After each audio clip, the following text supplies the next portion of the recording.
Chapter 33 Epstein Fury. As the marsh came to life, great joy came in sight, and as we chanted to God, a new morning came to rise. Then when it was time for breakfast, I figured it was time to be fed. But that's when I noticed a particular necklace instead, and just then I put it on when I heard a spirit as it said, "There's something you should see." See what? Epstein Fury. It's been quite some time since the rest of the files were supposed to drop, and all we've gotten is corruption, the Iran war, and the strait of global trade has been cut off. Now the two cats assumed their positions underneath the wall of necklaces, and this was an unusual necklace. It was heavy, bold, and connected to a power which the ancient beings once summoned. What is this? I don't get it. This necklace will offer protection, but you must look within it. Allow me to reveal that which has happened, said the spirit. As I put the necklace on, it was clear as day. So much so that this was the truth no one wanted to hear or obey. Why, from this perspective, why anyone could see how the Israeli monster led the American monster into bombing Iran, which started the war. Not only that, but the Israeli monster said he had the coordinates to the terrorist sites which needed to be destroyed. And so a team who supported the American monster followed closely behind them. At once, the necklace took our sight across the world when we saw it.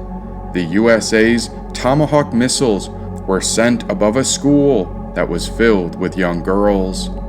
But how did this happen? And so I looked closer. Yes, now it's clear. These monsters were overcome by the great fear. Just as the world was about to find out how the Earth monsters raped many young girls, the American monster knew he needed a great distraction, and so he sent his entire nation hurling into war. Oh, but what for? He was so afraid he'd end up in jail and thrown out of office. So the war was a last resort, because it would stir up the news with pure chaos. He hoped the world would forget about the pedophile files. Instead, it proved just how lawless he was. And so, the Israeli monster and the American monster came together with one horrific plan to bomb Iran, where the Israeli monster shared the coordinates. And as they began their attack, this was known as Epstein Fury. Without warning, Israel and American forces began dropping bombs on key targets highlighted by Israeli intelligence. And since our American directors of intel and war were drunk, they commanded the strikes without thinking. And that's right when they dropped the American Tomahawk bombs on a school filled with Iranian children. Now I could hear what the Israeli monster whispered as he said, "Ah yes, now America is in the same boat as Israel, as they too have sacrificed children." Oh, these coordinates were given to America by the Israeli earth monster, and in disbelief, I fell to my knees with tears over the eyes. I had seen it, but I refused to accept our president's lies. Oh, everywhere across the world, they knew he spewed ignorance, yet he started a war to fulfill a monster's own selfishness. That's when I looked at the latest news, and the Israeli earth monster denied it all. He went on to explain that the American news outlets should be sued and punished for what they had been reporting on, because they spoke of Israeli soldiers raping prisoners. Oh, I wasn't even aware of this until he brought it up to the surface. The monster went on to explain how the news outlets made comparisons between him and other terrorists, and he couldn't stand it. Even though his actions had released explosives and bombs scaling around 100,000 tons. This monster was determined that the war must go on, and he refused to stop. And so, the Israeli monster used and advocated for the systematic use of violence and destruction to instill fear and coerce governments and populations into meeting specific political, ideological, or religious demands.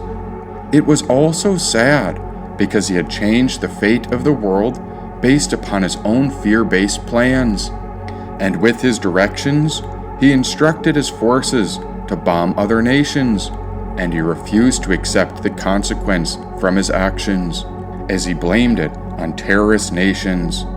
But if we examine the definition of a terrorist, we find that a terrorist is an individual who uses or advocates the systematic use of violence, destruction, or the threat of violence to instill fear and coerce governments or populations into meeting specific political, ideological, or religious demands.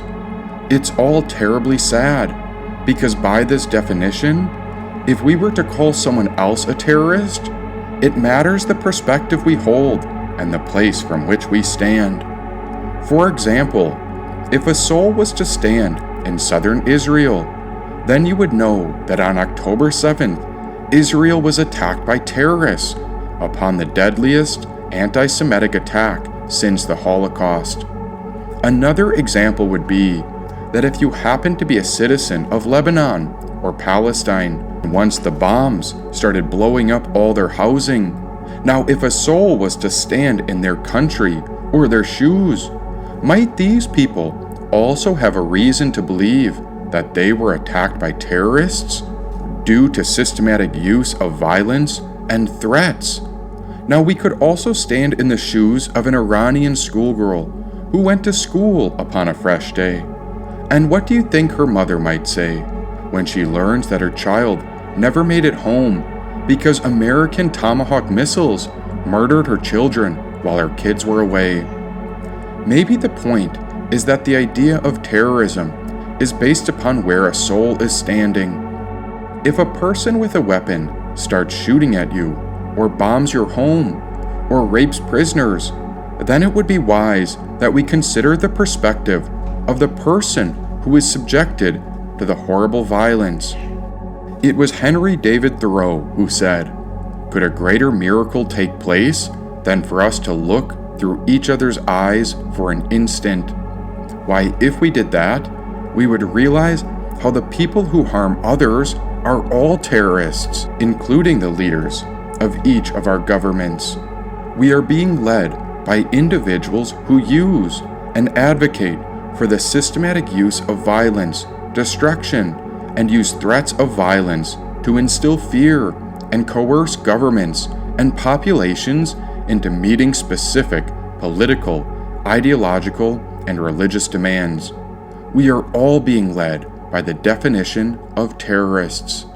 And as I looked for God in all of this, I wondered if it was all being exposed for some sort of higher purpose, as if God knew that this was the time to reveal the fear, hate, and aggression before everyone's eyes, to make it so obvious that we knew where everyone stood, who supports who, so that way God would know who stood with God and who stood with the demonic.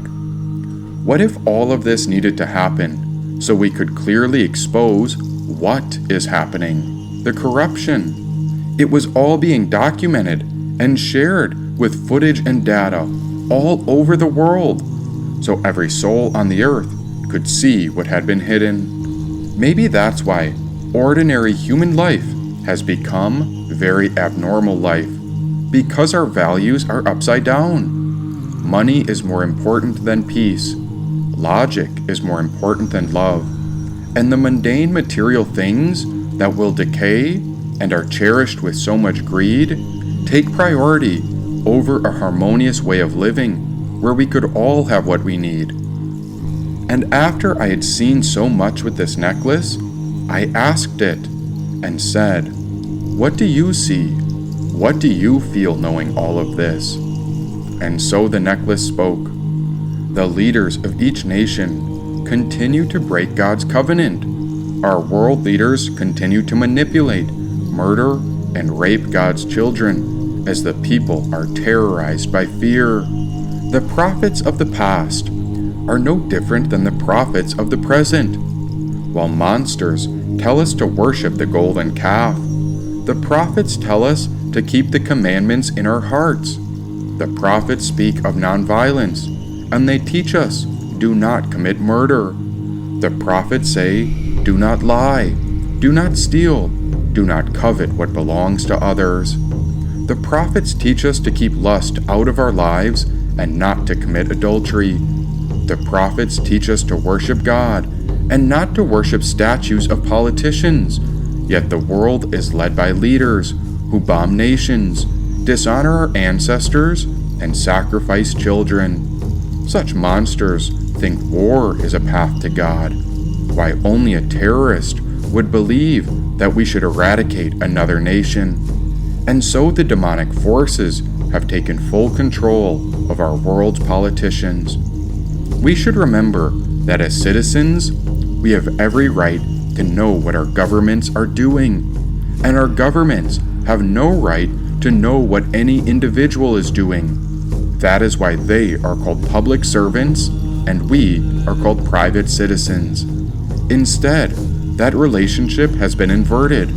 Our politicians hide behind secrecy, scandals, and classified information while withholding files of known pedophiles who engage in worldwide corruption as their names are redacted. These are the politicians who demand visibility to our finances, our communications, and behaviors as they claim it's a matter of national security. And if we look deeper, a society where the rulers live in privacy while the population lives under surveillance is the very definition of tyranny. Oh, how the leaders of our world have lost track, and so Israel, America, and so many others are drunk from the wine of the whore of Babylon. And now, even regular old citizens have visibility into the corruption between our systems as the demonic forces say that their power is part of God's will, as they hope to gain supreme power, and that is why they want us to believe that God tells them to bomb other nations. Meanwhile, these monsters wreak havoc and destruction because of their own selfishness. O Israel and America, why do we continue to allow the demonic forces to push us into war when murdering others breaks our covenant with God? Because it's not defense when our leaders spew lies. Oh, how many billions of dollars have been spent on bombing and murdering when it could have been used to uplift our world and bring us together. Now that chubby earth monster and his gang of idiots have no clue what they're doing at war. And so, the chubby earth monster demands that Iran surrenders, or else he says that the entire Iranian civilization will die if they don't agree to exactly what he can't quite remember, not realizing that his demands are the very nature of terrorism. And so, the monster of Iran responds and says, "We will surrender on the following conditions. Hand over the Israeli monster to the International Criminal Court. Withdraw Israel to the October 7th borders. Cancel President Trump's Gaza plan. Lift all sanctions and return all frozen funds. Recognize Iran's nuclear rights. Have Israel leave Lebanon, Syria, and Yemen. Evacuate all American bases from Arab soil. Have the chubby American monster apologize to Iran for all the murders, and compensate Iran for every sanction ever imposed. Do all of this. Otherwise, Iran says they look forward to a long and drawn-out conflict. And Iran says will reveal the newest missiles and drones to the world." Oh, the chubby American monster was very, very sad because he got had. He didn't realize that the Israeli monster was an earth monster like him. because he thought they were very best friends. Why, the Israeli monster promised the president that he would be connected to God's plan through the Jewish nation. But now, the president finally realized how fucked he is after he bombed a school filled with children thanks to the Israeli intelligence. And now we know all of this. But why don't the leaders actually follow God's covenant? All we have to do is obey the basics, like, you shall not murder.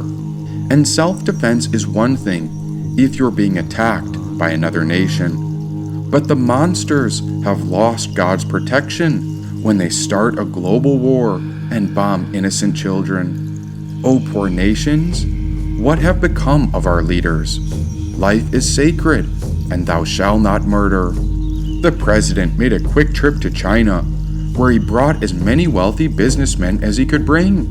And as they lined up to meet, everyone around the world was thinking, why do they meet without a single woman? Now, from China's perspective, the Chinese took the meeting because they were curious to understand how badly America was declining. But the Earth monster took the meeting to see how much money he could funnel into his own pockets. Typically, the American president sends his in-laws around the world to gather his corrupt bribes in secret.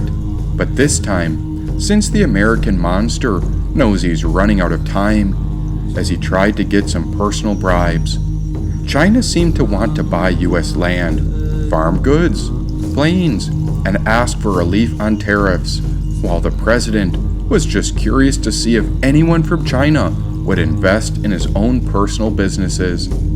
And as the trip came to a close, the president looked like a sad puppy with his tail between his legs. Oh, he was upset that the war wouldn't end, and how everyone was on to his hidden ways of terrorism and corruption. Each day, he would throw out new threats at Iran, but none of them would land.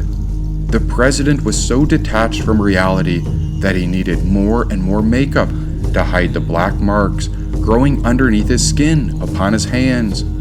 Oh, just as this all happened, his fraud started to come to the surface. He rushed to settle billion-dollar lawsuits where he'd steal from American tax-paying citizens, thinking he was smarter than the judges. But time had come, and there was no way he could lie his way out of this. Then a moment later, I took my eye off the necklace when I realized that Krishna was up and out of bed. And so, Krishna said, when the masses have lost their minds, we don't have to hide our gifts anymore. There was a time when mystics had to hide, but now the truth will be uncovered, as our eternal soul is the only thing that can live forever. The sins of evil will perish, yet by devoting your life to all you have written, you summon a great Nath, and this Nath happens to be a very close friend of mine. Tomorrow, we will start our great ritual, and your life will become the very vehicle that carries the light of truth as it forever shines, said Krishna.